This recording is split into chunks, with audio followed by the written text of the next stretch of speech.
मेरे YouTube channel ममता कहानी hub में आप सबका स्वागत है।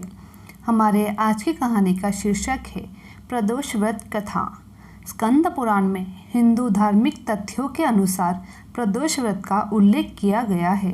स्कंद पुराण में बताया गया है कि हर महीने की दोनों पक्षों की त्रयोदशी के दिन शाम के समय को प्रदोष व्रत कहा जाता है।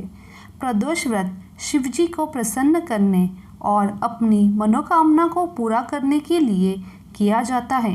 पुराने समय में एक बहुत ही गरीब विधवा ब्राह्मणी थी। जीवन यापन करने के लिए वह विधवा ब्राह्मणी अपने पुत्र को साथ लेकर सुबह सुबह भिक्षा लेने निकल जाती थी और शाम होने पर अपने घर वापस आती थी। एक दिन जब वह विधवा ब्राह्मणी भिक्षा लेकर घर वापस आ रही थी तो उसे एक नदी के समीप एक खूबसूरत बालक बैठा दिखाई दिया, पर वह विधवा ब्राह्मणी उस बालक को नहीं पहचानती थी। वह बालक विदर्भ देश का राजकुमार धर्मगुप्त था। धर्मगुप्त को शत्रुओं ने युद्ध में हराकर उसे उसके राज्य से बाहर निकाल दिया था। एक युद्ध में धर्मगुप्त के शत्रुओं ने धर्मगुप्त के पिता की हत्या करके उसका राज्य छीन लिया।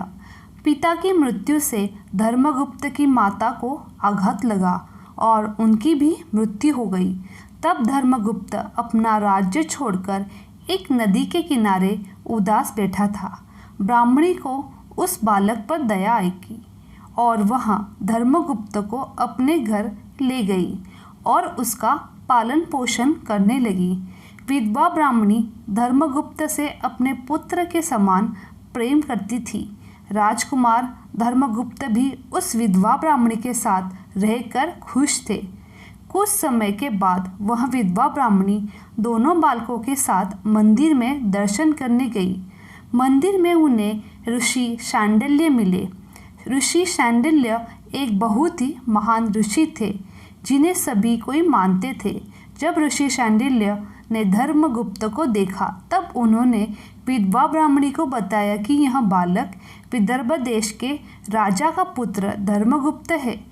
इसके पिता युद्ध में वीर गति को प्राप्त हुए हैं। ऋषि शांडिल्य ने विधवा ब्राह्मणी को धर्मगुप्त की माता की मृत्यु के बारे में भी बताया। जब विधवा ब्राह्मणी को यह सभी बातें पता चली तो वह बहुत दुखी हुई। सब ऋषि शांडिल्य ने ब्राह्मणी को प्रदोष व्रत के बारे में बताया। शांडिल्य ऋषि की आज्ञा का पालन करते हुए विधवा ब्राह्मणी और दोनों बालकों ने प्रदोष व्रत करना आरंभ किया। तीनों ऋषि शांडिल्य द्वारा बताए गए नियमों का पालन करते हुए व्रत करने लगे, पर उन्हें व्रत के फल के बारे में कोई जानकारी नहीं थी। कुछ समय व्यतीत होने के बाद एक दिन वह दोनों बालक जंगल में घूम रहे थे। तब उन्होंने वहां पर कुछ गंधर्व कन्याओं को घूमते हुए देखा। ब्राह्मणी का बालक अपने घर वापस आ गया, पर राजकुमार धर्मगुप्त वहीं ठहर गए।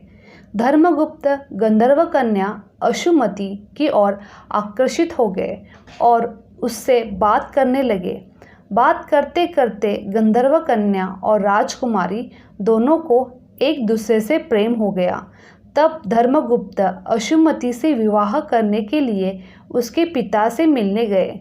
जब अशुमति के पिता को यह पता चला कि यह बालक विदर्भ देश का राजकुमार है तो उन्होंने भगवान शिव की आज्ञा का पालन करते हुए अपनी पुत्री अशुमति का विवाह धर्मगुप्त से कर दिया। अशुमति के विवाह होने के बाद राजकुमार चंद्रगुप्त की किस्मत के सितारे वापस पलटने लगे। राजकुमार धर्मगुप्त ने बहुत संघर्ष करके फिर से अपने गंधर्व सेना का निर्माण किया और विदर्भ देश पर आक्रमण करके विजय हासिल की। कुछ समय व्यतीत होने के बाद धर्मगुप्त को यह पता चला कि उन्होंने जो कुछ भी हासिल किया है वह विधवा ब्राह्मणी और राजकुमार के प्रदोष करने का फल है।